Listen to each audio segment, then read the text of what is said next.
الزومبي من اجمد الحاجات اللي انت ممكن تتفرج عليها وتستمتع. فمين مش عايز يتفرج على نهايه العالم وناس تحاول تعيش في وسط ناس بتتحول لزومبي لو اتعضوا؟ يعني متعه، حرف متعه ملهاش نهايه. ولكن مع كل دوت ففي مسلسلات وافلام كتير جدا بتعمل عن الزومبي بتكون وحشه جدا جدا جدا، فانت بتكون متوقع كل حاجه في القصه، وبتكون حاجات كليشيه كده والقصه وحشه والتمثيل وحش والزومبي شكلهم سي جي اي او شكلهم مكياج وشكلهم عبيط. ولكن كل ده يختلف مع المسلسل الاعظم وافضل مسلسل اتكلم عن الزومبي، وهو مسلسل ذا ووكينج ديد.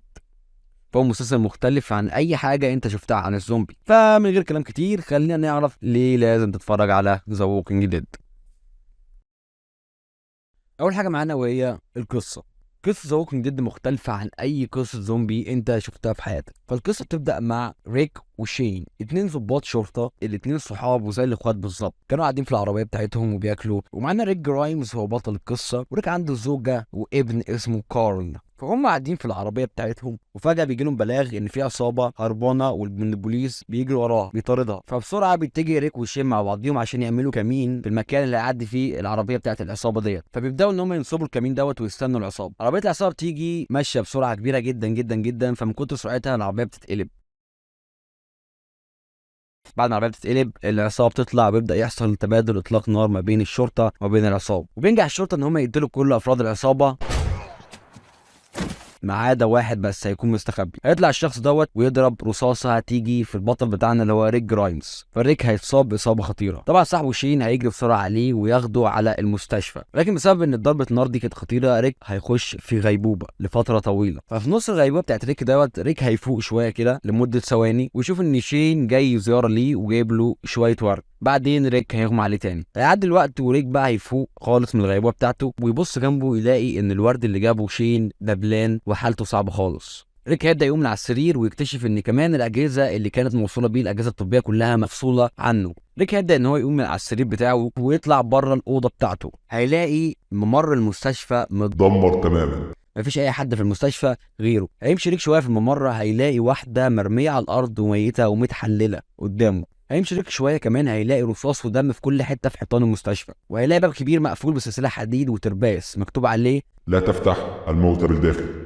ويبدا يطلع من بين الباب ايدين انسان شكلها غريب. طبعا ريك هيخاف فشخ، ايه اللي بيحصل في الدنيا. ريك هيطلع بره المستشفى هيلاقي الارض كلها جثث، ده غير هيلاقي كمان طيارات وعربيات جيش متدمره في كل حته في الشوارع. فريك بسرعه هيجري يركب عجله عشان يروح بيته عشان يطمن على عيلته، يشوفهم عايشين ولا ميتين، لان مفيش اي حد خالص في الشارع. فاول ما يركب العجله هيلاقي جنبه نص زومبي كده بيزحف كده عليه عشان عايز ياكله. ريك بيروح البيت بيلاقيه فاضي، بيفتكر ان عيلته كلها ماتت. فيبدا ان هو يضرب نفسه على امل ان هو يصحى من الحلم اللي هو فيه، ولكن بيكتشف ان ده مش حلم وان ده العالم الحقيقي اللي هو فيه. ويطلع بره بيقعد شويه كده قدام البيت بيحاول ان هو يستجمع نفسه، وبيجي فجاه ولد صغير وبينزل بالحديد على دماغ ريك عشان بيفتكره زومبي. وبيجي ابو الواد بسرعه بالمسدس بتاعه وبيقف قدام ريك عشان يشوف هل هو انسان او زومبي، وبيكتشف ان هو انسان عادي. فبياخدوا الراجل دوت اللي اسمه مورجان وبيعالجه وبياكله وبيحكي له عن اللي حصل في الدنيا، وان ازاي الناس بدات تتعب وتسخن وتموت وبعد كده بيصحوا كزومبي ويبداوا ياكلوا في الناس، وان اي عضه صغيره جدا بتخلي الناس يتحولوا لزومبي. ريك بقى بسرعه بيروح بيته تاني وبيكتشف ان الصور والحاجات المهمه متاخده من البيت، فبيستنتج من ده ان عيلته هربت وان هي ما ماتتش ولا حاجه. فراح ريك على مركز الشرطه وخد اسلحه من هناك وعربيه من اسم الشرطه، وخد بعضه عشان ان هو يروح يدور على عيلته. بنزين في وسط طريق هيخلص من ريك، فريك هينزل وهيدور على اي حاجه يركبها، فهيلاقي حصان وياخده، ويبدا ان ريك يمشي بالحصان بتاعه ويخش على المدينه اللي كلها زومبي مستنيينه، وهو معاه حبه اسلحه ومعاه حصان. وبيبدا المسلسل بتاعنا.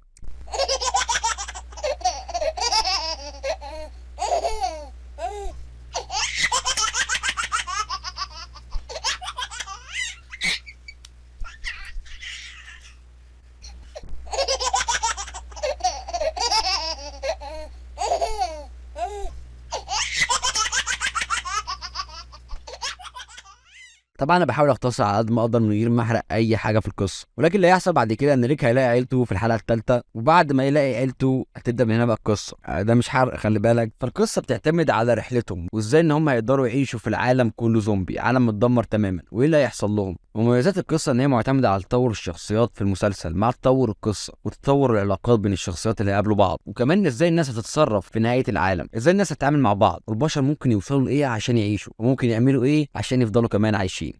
ومن كمان الحاجات العظيمه في القصه وانت بتتفرج على مغامرات ريك في القصه ان في حاجات كتير جدا غير متوقعه، وان ازاي الابطال حياتهم هتبقى صعبه جدا جدا. واحده كمان من الحاجات اللي مكيفاني فشخ في قصه ذا ووكينج ديد ان في اشرار قصه ذا ووكينج ديد، والاشرار دول بشر عادي، ولكن زي ما قلت انت بتشوف ازاي ان ممكن البشر يوصلوا لايه عشان يقدروا ان هم يعيشوا، وازاي ان الاشرار دول كانوا مجرد ناس عاديه، وايه اللي حصل عشان يكونوا بالشكل دوت، وهي افكارهم اللي هم مقتنعين بيها عشان يقدروا ان هم يعيشوا. فممكن كمان انك انت تشوف الاشرار دول صح، ده حسب رايك طبعا، بس طبعا ساعات الباشا ريك جرايمز دايما صح. اللي انا عايز اقوله ان القصه مختلفه عن اي قصه انت شفتها بتتكلم عن الزومبي، فهي رحله في نهايه العالم مع البشر المتبقين على قيد الحياه وهم بيفشخوا في بعض. فلو انت بتحب الرعب، الغموض، الاكشن وشد الاعصاب، واكيد كميه كبيره جدا جدا من الدراما، فاكيد المسلسل ده ليك. الشخصيات وازاي بتتطوروا. Hi, I'm Andrew Lincoln, aka Ricky Dicky Doodog Rhymes. خلينا نتكلم في النقطه دي بقى بمزاج، لان دي احسن حاجه في المسلسل بالنسبه لي. بص، المسلسل فيه شخصيات كتير فشخ، طبعا مختلفين كلهم عن بعض بشكل كبير. في بقى في وسط كل الشخصيات ديت البطل ريك جامد فشخ. ريك جامد فشخ، يعني دي كلمه بس الحاجه الوحيده اقدر اقولها، فهو ريك جرايمز، بس كفايه ان نقول اسمه. ريك بيتطور بشكل جامد فشخ، فمع كل موسم بتلاقي ريك بيتطور بشكل مختلف تماما. يعني انت ممكن تعرف حالتهم عامله ازاي بس من شكل ريك ومن تصرفات ريك، لانه القائد بتاعهم طبعا، بس من شكله وتصرفاته وطريقه تعامله وتعبيرات وشه والحركات بتاعته بتعرف هم ايه حصل لهم، يعني هم فاهم حياتهم عامله ازاي. فكل موسم انت تقدر تشوفه بشكل مختلف تماما عن اللي فات، شويه يتجنن وشويه يبقى الحكيم وشويه الحنكه والمهاره وشويه الغموض، فاهم؟ وتطور منطقي. يعني هو انا مش بقول تطور زي تطور كده، تطور بسبب الاحداث اللي حصلت له، فبتلاقيه شخصيته تختلف مع كل موسم. ده غير طبعا برضو يعني عشان ما ننساش بقيه الشخصيات كلها الموجوده في المسلسل، زي مثلا كارول مثلا اللي عندها واحد من افضل التطورات في اللي حصل في كل المسلسلات. هي ازاي كانت اونيتشان وتحولت لجيجا تشاد، جيجا وومن بقى، عشان بس طبعا انا مش عايز اتكلم عنها عشان مش عايز احرق اي حاجه. وطبعا ما ننساش ديرل وماجي ونيجن والرجاله المحترمه كلها، وكارل الواد الصيني جلين اللي بيحب يتضرب بالعصايه. فكرة ان الشخصيات مكتوبه حلوه جدا جدا، وهتحس ان كل حاجه هما بيعملوها منطقيه، ان هي شخصيات حقيقيه بجد. الاكشن وقتل الزومبي.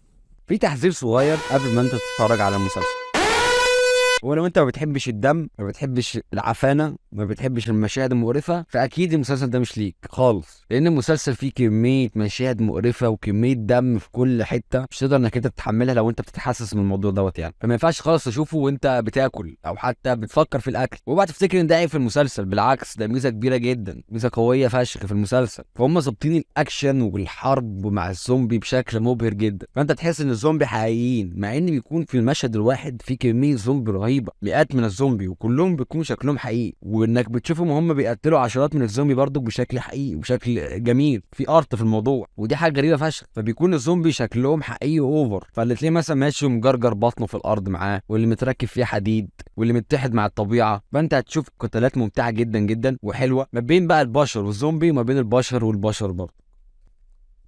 التمثيل، ساعات ببقى قاعد كده وعايز اشوف حاجه حلوه، فبرجع اتفرج على ريك وهو بيمثل، ماستر بيس حرفيا، عظمه خام.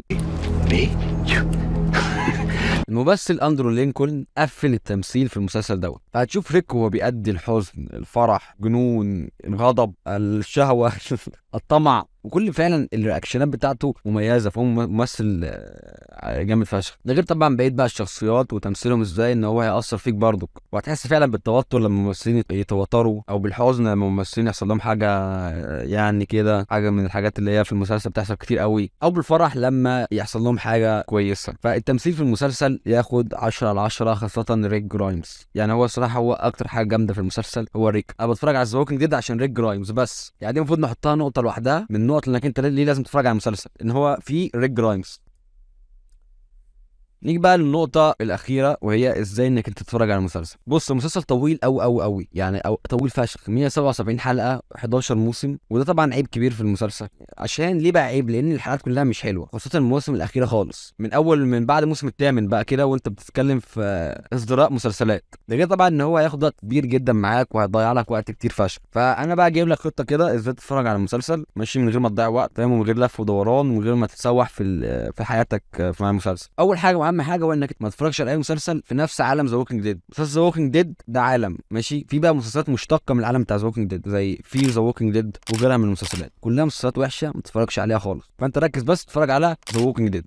طيب تتفرج عليه ازاي بقى؟ حاجه واحده بس، هو انك انت ما تتفرجش على 11 موسم، اتفرج على اول 8 مواسم وكفايه كده. يعني انا عايزك تقف بالظبط عند الحلقه الخامسه من الموسم التاسع وكفايه كده بقى، ما تكملش. هو الحلقه الخامسه من الموسم التاسع وما تكملش. انا عارف انك انت تكون عايز تكمل لان المسلسل جامد، طبعا تسالني ليه ما تكملش، اقول لك حفاظا على قدرتك الانجابيه ما تتفرجش، فالمسلسل هيقلب عبث حرفيا. قدامك برضو طريق تاني انك تتفرج فيه على المسلسل، وهو انك انت لما توصل للحلقه الاولى من الموسم السابع اتفرج عليها. لو عجبتك الحلقه كمل لحد الحلقه الخامسه من الموسم التاسع. لو ما عجبتكش الحلقه اقفل وكانك ما شفتش حاجه، واكتفي بس باول 6 مواسم انك انت اتفرجت واستمتعت بالمسلسل بس. فزي ما قلت لك برضو، لو انت بتتحسس باي شكل من الاشكال من المشاهد الدمويه او المشاهد المقرفه، فما تتفرجش على المسلسل خالص، عشان فعلا المسلسل مليان بشكل كبير جدا مشاهد دمويه. واكيد برضو ما تخليش فرجتك على المسلسل ينسيك حياتك الدينيه او الدنيويه او مشاغلك في الحياه.